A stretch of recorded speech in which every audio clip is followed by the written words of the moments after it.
বিষয়টা কি? বিষয়টা হচ্ছে মুফতি আমির হামজা ভদ্রলোক ওয়াজ করেন বিভিন্ন জায়গায়, তিনি সুমধুর সুরে ওয়াজ করেন। এই আমির হামজার কয়েকটি বিষয় নিয়ে, কয়েকটি কথাকে নিয়েই ইদানিং দেখছি প্রচন্ড সমালোচনা করা হচ্ছে। এমনকি তাকে কেউ কেউ ফজু পাগলার সাথে তুলনা পর্যন্ত করেছে। বলা হচ্ছে যে বিএনপির দুঃখ হচ্ছে ফজু পাগলা আর জামাতের দুঃখ আমির হামজা। আমি এর পক্ষে বিপক্ষে কোনোটি বলবো না। আমি গতকাল পর্যন্ত, হ্যাঁ আপনারা ঠিক শুনছেন, গতকাল সন্ধ্যা পর্যন্ত আমির হামজার এই বিষয়টি নিয়ে আমি দ্বিধায় ছিলাম যে তাকে নিয়ে আমি কথা বলবো কিনা। কারণ তার অনেক মতের সাথে আমি একমত নই, তার সাথে আমার অনেক বিষয়ে দ্বিমত আছে। তবে সত্য যেটা সেটা বলতে হবে। আমরা যখন দেখেছি যে শুধুমাত্র জামাত ইসলাম করার কারণে এবং তার একটা গ্রাউন্ড তৈরি হয়েছে ইতিমধ্যেই, তিনি জনপ্রিয়তার শীর্ষে উঠতে পেরেছেন। তিনি যেখানে যান সেখানে লক্ষ লক্ষ মানুষের সমাগম হয়। তো সেই দিক দিয়ে হিসাব করলে আমরা এটি বলতেই পারি যে মিজানুর রহমান আজহারীর পরে মুফতি আমির হামজা তিনি বেশ যথেষ্ট জনপ্রিয়তা অর্জন করেছেন। তো এই লোকটাকে হঠাৎ করে কেন তার পিছনে এরকম লাগা হলো, বিষয়টি আমার কাছে একটু পরিষ্কার হয়ে গেছে এই মুহূর্তে। আমি বলবো, আমি আগেই বলেছি যে আমি কিন্তু তার পক্ষে কোনো সাফাই গাচ্ছি না, তবে সত্য যেটা সেটা বলতে হবে। আমির হামজা তিনি সম্প্রতি দুটি বক্তব্য দিয়েছেন। প্রথমটি হচ্ছে ঢাকা বিশ্ববিদ্যালয়ের মহসিন হলে দীর্ঘদিন আজান দিতে দেয় নাই জালেমরা, এই একটা বক্তব্য। দ্বিতীয় বক্তব্যটা বলছে যে আমি জাহাঙ্গীরনগর বিশ্ববিদ্যালয়ে ভর্তি হয়েছিলাম, সেখানে আমি সকালবেলা উঠে দেখি ছাত্ররা মদ দিয়ে কুলি করছে। তার এই দুটি বক্তব্যের পরে সমালোচনার ঝড় ওঠে চারিদিক থেকে। এবং বলা বাহুল্য, আমি কিন্তু এগুলো অবজার্ভ করার চেষ্টা করেছি যে এই সমালোচনাটা কোন দিক থেকে বেশি আসছে, কারা করছে, সেই লোকগুলো কাদের সাথে তাদের লিঙ্ক, এইভাবেই কিন্তু খুঁজে বের করতে হয়। মানে আপনার বিপক্ষে কে কথা বলছে, সেই কথার লিঙ্ক, তার লিঙ্ক কার সাথে, এইগুলো দিয়ে আপনি একটা জাস্টিফাই করতে পারবেন। তো আমি খুঁজতে খুঁজতে দেখি যে হ্যাঁ, সবগুলোই একদিকে চলে যাচ্ছে। তেরে বিনা কেইসে জিনারে, সব পাত একে বেঁকে চলে গেছে শহীদ মিনারে। এটি আমাদের আবিদ আজাদের একটি বিখ্যাত কবিতার লাইন বললাম আর কি। মজার ব্যাপার হচ্ছে তিনি যখন মহসিন হল সম্পর্কে বলেছেন, মহসিন হলের কিছু ছাত্র তার এই বক্তব্যের প্রতিবাদ জানিয়ে তারা বিক্ষোভ করেছে, তারা তাকে সমালোচনা করেছে এবং সেখানে তাকে সম্পর্কে এমন কিছু কুরুচিকর এবং অশ্লীল কথাবার্তা বলা হয়েছে।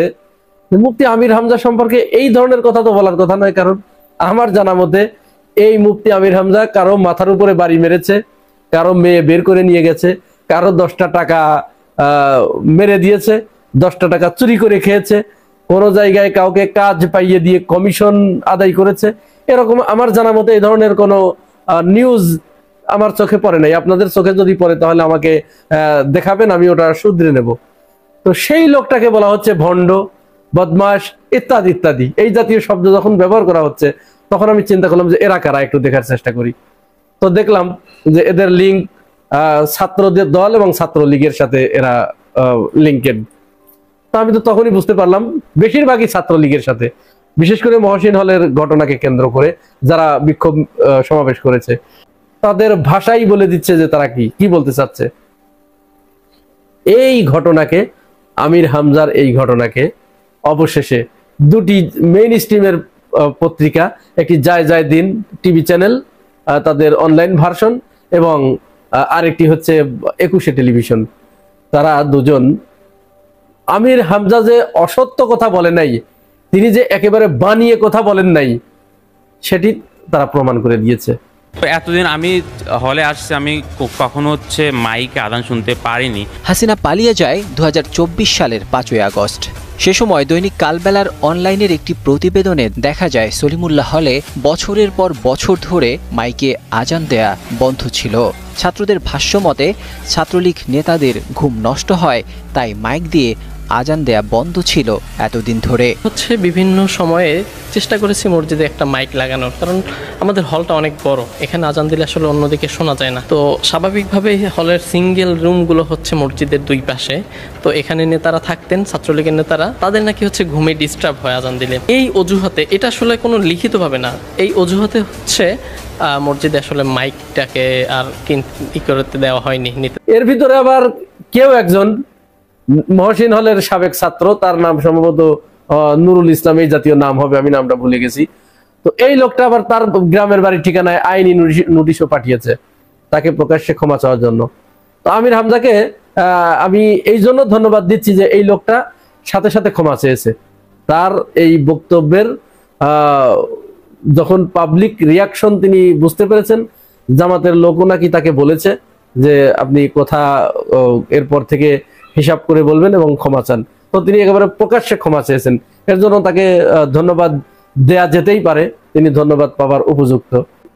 তো তিনি তো ক্ষমা চাইলেন, কি কারণে ক্ষমা চাইলেন? তিনি ধরে নিলেন যে হ্যাঁ, আমি যা বলেছি হয়তো অসত্যও হতে পারে, কিন্তু তিনি যে অসত্য একেবারে বলেন নাই, তার কথার যে ভিত্তি আছে, তার কথার যে গ্রাউন্ড আছে, সেটি তো 21 টেলিভিশন এবং যায় যায় দিন। জাহাঙ্গীরনগর বিশ্ববিদ্যালয়ের হলে সকালে শিক্ষার্থীরা মদ দিয়ে কুলি করে। সম্প্রতি আলোচিত ইসলামী বক্তা আমির হামজার দেওয়া এমন চাঞ্চল্যকর বক্তব্যের রেশ কাটতে না কাটতেই এবার সত্যি হলো তার ভবিষ্যৎবাণী। দলবল নিয়ে বিশ্ববিদ্যালয়ের শহীদ তাজউদ্দিন আহমদ হলের ছাদে মদ ও গাঁজার আসর বসিয়েছিলেন ছাত্রদল নেতা মোহাম্মদ জাবের হোসেন। অভিযুক্ত জাবের হোসেন বিশ্ববিদ্যালয় শাখা ছাত্র দলের আহ্বায়ক কমিটির সদস্য ও মৌলানা ভাসানী হলের বিলুপ্ত কমিটির সাধারণ সম্পাদক। এখন 21 টেলিভিশন এবং যায় যায় দিনের এই দুটি, 21 টেলিভিশন করেছে মহসিন হলের ব্যাপারে, সত্যতা প্রমাণ করেছে, আর যায় যায় দিন জাহাঙ্গীরনগর বিশ্ববিদ্যালয়ের এই বিষয়ের সত্যতা প্রমাণ করেছে। জাহাঙ্গীরনগর বিশ্ববিদ্যালয়ে ছাত্র দলের একজন নেতা তার বন্ধুদের ডেকে নিয়ে সকালবেলা, মানে সূর্য ওঠার আগেই তিনি ছাদে উঠে, বিশ্ববিদ্যালয়ের এক হলের ছাদে উঠে মদ পান করছিলেন এবং সেখান থেকে তাকে গ্রেপ্তার করা হয়েছে।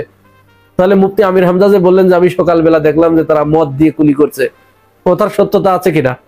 তো এই লোকটাকে তাহলে কেন শুধুমাত্র তাকে হে প্রতিপন্ন করার জন্য, তিনি একজন জামাতের এমপি ক্যান্ডিডেট, সম্ভবত তাকে জামাত নমিনেশন দেবে ওখানে, তার জনপ্রিয়তা ধ্বংস করার জন্য, তাকে মানুষের ভিতরে হে প্রতিপন্ন করার জন্য এবং তাকে বিতর্কিত করার জন্য এই ধরনের পদক্ষেপ তাদের পক্ষ থেকে নেওয়া হয়েছে। আমার কাছে যেটি মনে হয় সেটি এই আমির হামজাকে দিয়ে তারা সফল হয়েছে, অনেকটা সফল হয়ে গেছে। কারণ জামাতের লোকও সেইভাবে আমির হামজার পিছনে এসে দেখি যে দাঁড়ায় নাই, তারাও এ ব্যাপারে তেমন কোনো উচ্চবাচ্য আমি তাদের করতে দেখি নাই, বরং তারাও অনেকেই, অনেক জামাতের নেতা কর্মীকে আমি দেখেছি তারা তাদের ফেসবুক স্ট্যাটাসে আমির হামজা সম্পর্কে তারা নেতিবাচক মন্তব্যই করেছেন এবং পোস্ট করেছেন। তো আমার কাছে মনে হয় আমির হামজাকে দিয়ে তারা টেস্ট চালিয়েছে, এখানে তারা সফল হয়েছে। এরপরে তারা মিজানুর রহমান আজহারীকে ধরবে, যেহেতু শোনা যাচ্ছে মিজানুর রহমান আজহারীও তিনি জামাতের হয়তো নমিনেশন পাবেন, জামাতের টিকিট নিয়ে তিনি হয়তো নির্বাচন করতে পারেন, তাকেও এই ধরনের কোন একটা বিষয় নিয়ে তাকে এরকম ফাঁসানো হবে। ইতিমধ্যে তো আমাদের শামসুজ্জামান দুদু ভাই, তিনি তো তাকে তো বলেছিলেন, দুদু ভাই বুঝছেন তো, যে মুতের দুদু ভাই আর কি, তো তিনি তো তাকে আজহার না মজার বলে যে কটাক্ষ করেছিলেন। তো তাকে নিয়ে আবার এরকম মিজানুর রহমান আজহারীকে নিয়ে এরকম করা হতে পারে বলে আমার কাছে মনে হচ্ছে। তো এখন যারা তাকে মিথ্যা প্রতিপন্ন করতে গিয়ে, বিতর্কিত করতে গিয়ে, এখন তার সেই বক্তব্যের সপক্ষে যখন প্রমাণ পাওয়া যাচ্ছে, তারা এখন কি করবেন? আমির হামজা তো ক্ষমা চেয়েছে, তারা ক্ষমা কি চাইবে? তারা কি এখন জাতির সামনে করজোরে ক্ষমা ভিক্ষা করবে? যদি জাতির সামনে তারা করজোরে ক্ষমা ভিক্ষা না করে, তাহলে তাদেরকে বিশ্বাস করার কোনো কারণ তো আমি দেখি না। কিন্তু আজ দেখলাম না, এই সত্যটা মানুষকে জানানো দরকার। মনে হচ্ছিল যদি আমি এটা না জানাই তাহলে কোথায় যেন আমার একটু দায়বদ্ধতা থেকে যাচ্ছে। এই ভুল আপনারা কেউ বুঝেন না যে আমি আমির হামজার পক্ষে ছাপাই গাচ্ছি, আমি যেটা সত্য সেটা তুলে ধরলাম। বাকিটা এখন আপনারা যারা শুনলেন আমার ভিডিও এবং এই ডকুমেন্টস দেখার পরে এখন সিদ্ধান্ত নেবেন আপনারা। শেখ হাসিনা বাংলাদেশ থেকে পালিয়ে যাওয়ার পরে আমরা ভেবেছিলাম বাংলাদেশের রাজনীতিতে একটা ইতিবাচক ধারা প্রবর্তিত হবে এবং ইতিবাচক ধারার ভিতর দিয়ে বাংলাদেশের রাজনীতিটা প্রবাহিত হবে। সেখানে থাকবে বিএনপি, থাকবে জামাত ইসলামী, থাকবে এনসিপি এবং অন্যান্য ছোট ছোট গণতন্ত্রপন্থী যে দলগুলো রয়েছে, 24-এর গণ অভ্যুত্থানপন্থী যে দলগুলো রয়েছে এরা বাংলাদেশে নেতৃত্ব দেবে এবং সবাই মিলে বাংলাদেশটাকে আবার নতুন করে নতুন পথে নতুন গতিতে এগিয়ে নিয়ে যাবে। কিন্তু আমরা হতাশ হচ্ছি যত দিন যাচ্ছে তত। আমরা দেখছি আওয়ামী লীগ বিদায় নেবার পরে বিএনপি আওয়ামী লীগের পুরনো সেই ধ্যান ধারণা, পুরনো সেই রাজনীতি, ওই গণ্ডি থেকে বিএনপি বের হতে পারে নাই। তারা আওয়ামী লীগ যে ধারার রাজনীতি করে গেছে, শেখ হাসিনা যে ধারার রাজনীতি করে গেছে, সেই ধারার রাজনীতিতে ক্রমাগতভাবে দ্রুত গতিতে এগিয়ে যাচ্ছে বিএনপি এবং ছাত্রদল।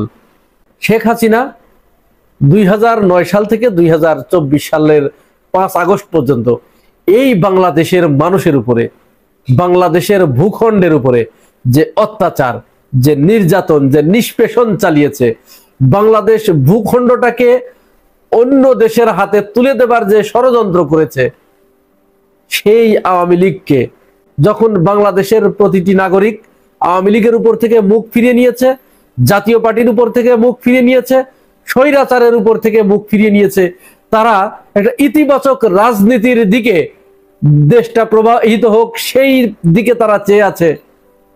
ঠিক সেই সময় দেখছি সেই বিএনপি আমাদেরকে বারবার হতাশ করছে এবং হতাশার মাত্রা এত গভীরে চলে গেছে এবং এত উচ্চ পর্যায়ে চলে গেছে যে এখন আমরা তাদের কাছ থেকে আর কোনো কিছুই আশা করতে পারছি না।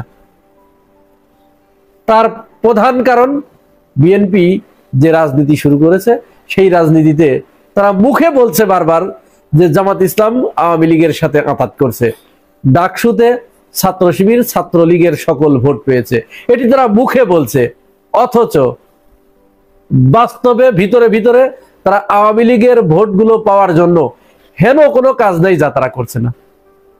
ভাই, আপনি তো মুখে বললে হবে না, আপনি মুখে যখন বলছেন এক, আরেকজনের উপরে দোষ চাপিয়ে দিচ্ছেন আর আপনার কার্যক্রমে সেটার প্রমাণ পাওয়া যাচ্ছে, তখন এই বাংলাদেশের মানুষ বারবার বলছে, এই বাংলাদেশের মানুষটা এত বোকা নাই এখন আর। এখন 90 সাল নয়, এটা 2025 সাল। আপনি তাদেরকে যাচ্ছে তাই বলে হ্যান ত্যান বলে বোঝাতে পারবেন না। আপনি নিজে পশ্চাৎ বায়ু ছেড়ে বারবার অন্যজনের উপরে দোষ চাপাবেন, আর যারা আশেপাশে থাকবে সেই পশ্চাৎ বায়ুর দুর্গন্ধ যাদের নাকে প্রবেশ করবে তারা বারবারই আপনার কথা মেনে নেবে যে অমুক, হ্যাঁ ঠিক অমুক, কিন্তু তারা তো একটা পর্যায়ে গিয়ে খতিয়ে দেখা শুরু করবে যে আসলে কোন জায়গা থেকে উৎপত্তি স্থলটা কোথায়, এটি তারা বের করার চেষ্টা করবে এবং তারা সেটাই করছে। আপনি জামাতের উপরে বারবার দোষ চাপাচ্ছেন, অথচ আপনি ভারতের পত্রিকায় সাক্ষাৎকার দিচ্ছেন যে আমরা জাতীয় পার্টি এবং আওয়ামী লীগকে নির্বাচনে চাই। আপনি জামাতের উপরে দোষ চাপাচ্ছেন যে ছাত্রলীগের ভোটগুলো জামাতকে দেয়া হয়েছে, অথচ আপনি আপনার নেতা কর্মীদেরকে দিয়ে আপনি স্লোগান দিয়েছেন আওয়ামী লীগ বিএনপি জাতীয় পার্টি ভাই ভাই ধানের শীষে ভোট চাই। এটি তো আমি বানিয়ে বলছি না, আপনার নেতা কর্মীরা স্লোগান দিয়েছে। এই শুনুন, বিএনপি বলেন, আওয়ামী লীগ বলেন, জাতীয় পার্টি বলেন, আমরা সবাই ভাই ভাই, আমরা সবাই ভাই ভাই। আলহাজ শাহজাহান চৌধুরীর পক্ষে ধানের শীষে ভোট চাই। আগামী দিনে আপনারা সবাই শাহজাহান চৌধুরীকে ভোট দিয়ে ইনশাল্লাহ জাতীয় সংসদে পাঠাবেন ইনশাল্লাহ। স্লোগানটা দিয়েছে কে? এই যে বিএনপির এই নেতা স্লোগান দিয়েছে। তার বিরুদ্ধে কি বিএনপি এখনো পর্যন্ত কোনো ব্যবস্থা নিয়েছে? না, নেয় নাই তো। আর দলীয় নেতা কর্মী এই কথাগুলো কখন বলে? যখন আপনার পরিবারে, যখন আপনি উঠতে বসতে খাইতে সমস্ত মুহূর্তে আপনার পরিবারের সামনে আপনি যে গল্পগুলো করবেন, যে কথাগুলো সেখানে প্রকাশ করবেন, আপনার সন্তান সন্ততি অন্য জনের কাছে গিয়ে সেই কথাগুলোই বলবে, সেই টোনেই কথা বলবে। তো এগুলো বিএনপির দলীয় ফোরামে আলোচনা হয়। তারা এই চিন্তা ভাবনা করেই রেখেছে যে আওয়ামী লীগের ভোট তাদের দরকার, আর সেই আলোচনাগুলোই তো তাদের দলীয় নেতা কর্মীদের বেফাস বলতে চায় না, কিন্তু ওই যে স্লিপিং অফ টাং মুখ দিয়ে বের হয়ে যায়, তখন তাদের কিছুই করার থাকে না। এগুলো তাদের এই দলীয় নেতা কর্মীদের এই তৃণমূলের কথা নয়, এটি আপার লেভেলে আলোচনা হয়, সেই কথাগুলোর ছিটে ফোটা ওখানে যায়, যার কারণে তারা এটি বলে ফেলে। তাহলে এটি তো হলো না, আপনার কথার সাথে আর আপনার ট্যাগিং এর তো মিল পাওয়া গেল না। তো উৎপত্তি স্থল, ওই পশ্চাৎ বায়ুর দুর্গন্ধের উৎপত্তি স্থল তো জনগণ খুঁজতে শুরু করেছে যে ঘটনাটা কি। আপনি বলছেন ছাত্রলীগের ভোট শিবিরকে দিয়েছে, অথচ আপনি যখন ডাকসুতে কমিটি গঠন করেন, হল সংসদের 54 জন ছাত্রলীগের নেতাকর্মী থাকে আপনার কমিটিতে, আপনার নেতাকর্মীরা স্লোগান দেয় আওয়ামী লীগ বিএনপি জাতীয় পার্টি ভাই ভাই ধানের শীষে ভোট চাই। আপনি ভারতীয় পত্রিকায় সাক্ষাৎকার দেন যে জাতীয় পার্টি এবং আওয়ামী লীগকে নিষিদ্ধের পক্ষে বিএনপি নয়। আপনি বারবার উঠতে বসতে বলেন যে কোনো রাজনৈতিক দল নিষিদ্ধের পক্ষে বিএনপি নয়। তাহলে এগুলো কেন বলেন? এগুলো আমরা বুঝতে পারি না। যুক্তরাষ্ট্রে গিয়ে সেখানে এনসিপির নেতা, বিএনপি নেতা এবং জামাতের নেতাকে যদিও সুযোগ পায় নাই, কিন্তু বিএনপি এবং এনসিপির নেতাদের হেনস্থা করা হলো। জামাত তো খুব ভালোভাবে ওভারকাম করে গিয়েছিল পরিস্থিতিটা, জামাতের নেতার কাছেই কিন্তু ভিড়তে পারে নাই আওয়ামী লীগের ওই দোসরগুলো। তারপরেও জামাত এবং এনসিপি মাঠে প্রতিবাদ জানালো, ওই ঘটনার প্রতিবাদ জানালো। আপনারা তো একটা বিবৃতিও দিলেন না। কই, আপনাদের বিবৃতি তো চোখে পড়ে নাই, কারণ আপনারা ভেবেছেন বিবৃতি দিলে যদি আওয়ামী লীগ অখুশি হয়। বরং বিএনপির নেতা এটি বললো যে না, আমাদের মির্জা ফখরুল ইসলাম আলমগীর হেনস্থার শিকার হয় নাই, অস্বীকার করলেন, বেমালুম অস্বীকার করলেন। এগুলো কি? অথচ আমরা তো দেখছি তৃণমূলে এখনো আওয়ামী লীগকে যেখানে বিভিন্ন জায়গায় ধাওয়া দিচ্ছে, আওয়ামী লীগকে ধরে পুলিশে দিচ্ছে, তাদের সমস্ত অপকর্ম রুখে দিচ্ছে, এই বিএনপির তৃণমূল পর্যায়ের নেতারাই দিচ্ছে। তো আপনার তৃণমূল চাচ্ছে কি আর আপনি করছেন কি? আপনি তো আপনার তৃণমূলকে ক্রমান্বয়ে হতাশ করছেন। ত্যাগী নেতাকর্মী যারা, বিএনপির যে সমস্ত ত্যাগী নেতাকর্মী আমরা যাদেরকে দেখেছি, যারা আওয়ামী লীগের দ্বারা 17 বছর ধরে ক্রমাগত নির্যাতনের শিকার হয়েছে এবং তারা তাদের বাড়ি ঘর, সন্তান সন্ততি, গৃহ, ব্যবসা সবকিছু হারিয়েছে, তারা কি ভুলে যাবে? তারা তো ভুলে যাবে না।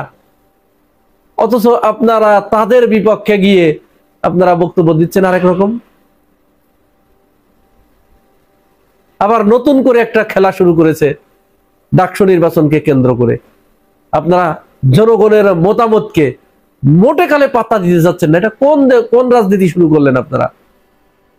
বিএনপির এই রাজনীতি সুস্থ ধারার রাজনীতি নয়।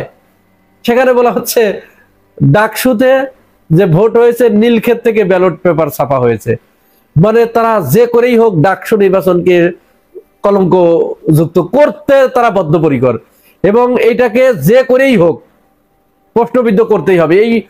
এটা তাদের ওই যে কিছু ছাত্রী আছে শাহেদ আলমের মতো, বিরানি আলমের মতো, এটা তাদের বিরানি আলমের মতো বুদ্ধিজীবী, তাদের মাথার ভিতরে হয়তো বিএনপির মাথার ভিতরে এটা ঢুকাইছে যে ডাকসু নির্বাচনকে যে করে হোক প্রশ্নবিদ্ধ করতেই হবে, শিবির এখান থেকে তাড়াতে হবে, কারণ জনগণ নইলে কিন্তু বুঝে ফেলবে আমাদের দুর্বলতা। তারা সেটা নিয়েই উঠে পড়ে লেগেছে। 2 সপ্তাহ পরে এখন নতুন এক নাটক শুরু করেছে যে নীলক্ষেত থেকে ব্যালট পেপার ছাপানো হয়েছিল। ভাই, নীলক্ষেত থেকে যদি ব্যালট পেপার ছাপানো হয়ে থাকে তাহলে সব হলে হলে গেল। এটা কি জগন্নাথ হলে আপনারা মনে হয় বাদ দিয়ে দিছিল না? জগন্নাথ হলে যারা নীলক্ষেতে থেকে ব্যালট পেপার ছাপাইছে, জগন্নাথ হলে দিল না কেন এই পেপার? সেখানে তো শিবিরের মাত্র 10টা ভোট পেয়েছে সাদিক কায়েম, ফরাদ পেয়েছে 5টা, আর বাকি সব মেঘমোল্লার আর আবিদ ছাত্রদল। তো এখানে দেন নাই, এখানে দেওয়া হয়েছিল না, এগুলো বলবেন। এগুলোর জবাব কিন্তু আপনাদের কাছ থেকে জনগণ শুনতে চায়। তো তর্কের খাতিরে মেনে নিলাম নীলক্ষেত থেকে ব্যালট ছাপিয়ে ডাকসু নির্বাচনে শিবিরকে জিতিয়ে দেওয়া হয়েছে। জাহাঙ্গীরনগরে কি হয়েছিল? সেখানে বুঝতে পারছি, সেখানেও তো আবার ওই জামাত নেতার এক প্রেস থেকে ব্যালট বাক্স ছাপানো হয়েছিল। এটা আপনারা বলেছেন তো। আচ্ছা, তাহলে ওটা বুঝলাম। ওখানেও এই গণবিশ্ববিদ্যালয় কি হলো? সাভারের গণবিশ্ববিদ্যালয়, এখানে কি হয়েছে? এখানে আপনাদের মাত্র 1টা ভোট পেয়েছে আপনাদের দলের ভিপি, মাত্র 1টা ভোট। কারণ কি? আপনারা কি এখনো আপনাদের এই চিন্তাটা মাথার ভিতরে ঢুকছে না যে আপনারা জনগণের বিপক্ষে চলে যাচ্ছেন, মানুষের বিপক্ষে চলে যাচ্ছেন? মানে যে করেই হোক আপনাকে জিততে হবে, জিতলে তখন ওইটা সুষ্ঠু হয়েছে, আর না জিতলে ওইটা এইভাবে। ডাকসুর ব্যাপারে আপনারা যেরকম বলা শুরু করেছেন, জাহাঙ্গীরনগরের ব্যাপারেও এরকম কিছু কিছু কথা বাজারে ছেড়েছেন। গণবিশ্ববিদ্যালয়ের ব্যাপারেও অচিরেই হয়তো আপনাদের বক্তব্য পাবো যে সেখানেও হয়তো গণবিশ্ববিদ্যালয়ের ভিসি কোনো এক জামাত কর্মীর বাড়ির পাশ দিয়ে হেঁটে, সন্ধ্যার সময় হেঁটে তার শ্বশুর বাড়ি গিয়েছিল। সুতরাং এখানে তার প্রচন্ড জামাত শিবির কানেকশন, যার কারণে ডাকসু নির্বাচন সেখানে ম্যানিপুলেট করা হয়েছে। এটি বিএনপির কাছ থেকে, ছাত্র দলের কাছ থেকে আমরা খুব তাড়াতাড়ি শুনতে যাচ্ছি, এটা অসম্ভবের কিছুই নয়। রাজশাহী বিশ্ববিদ্যালয়ে আপনারা সেখানে রাকসু নির্বাচনকে বানচাল করার জন্য উঠে পড়ে লেগেছেন, চাকসু নির্বাচনকে বানচাল করার জন্য উঠে পড়ে লেগেছেন। কেন? এখানে কি ন্যারেটিভ নিয়ে আসার চেষ্টা করছেন? তবে যাই হোক, সর্বশেষ বিএনপির প্রতি যে অনুরোধ থাকবে, ন্যারেটিভ তৈরির কিছু গ্রাউন্ড লাগে, যে গ্রাউন্ডগুলো আপনারা এখনো পর্যন্ত ওর ধারে কাছেও যেতে পারেন নাই। এমন একটা ন্যারেটিভ তৈরি করতে হয় যেটা জনগণের বিশ্বাস যাতে মুহূর্তের ভিতরে ওইদিকে প্রতিফলিত হয়। আপনি 2 সপ্তাহ পরে নীলক্ষেত থেকে ডাকসুর ব্যালট পেপার ছাপানো হয়েছে এই খবর বাজারে ছাড়লে এটা কেউ খায়? আবার এটা এই অভিযোগটা করলেন কাদের মাধ্যমে? এখানে জড়িত ডাকসুর যে ঢাকা বিশ্ববিদ্যালয়ের যে বিএনপি পন্থী শিক্ষক, তারা জড়িত। তো আরো বেশি প্রশ্নবিদ্ধ হয়ে গেলেন না? এইগুলো না করে সুস্থ ধারার ইতিবাচক রাজনীতিতে ফিরে আসুন। বাংলাদেশের মানুষ যাকে ভোট দেয়, যাকে মনোনীত করে, যাকে নির্বাচিত করে, তাকে মেনে নেয়ার মতো মানসিকতা তৈরি করুন এবং ভবিষ্যতে জামাত এবং শিবির এই মুহূর্তে যে ধারার রাজনীতি করছে সেই ধারার রাজনীতি করুন। সেই মানুষের কল্যাণে, মানুষের পাশে গিয়ে সেইভাবে দাঁড়ান, তাহলে দেখবেন মানুষ আপনাদেরকে গ্রহণ করবে।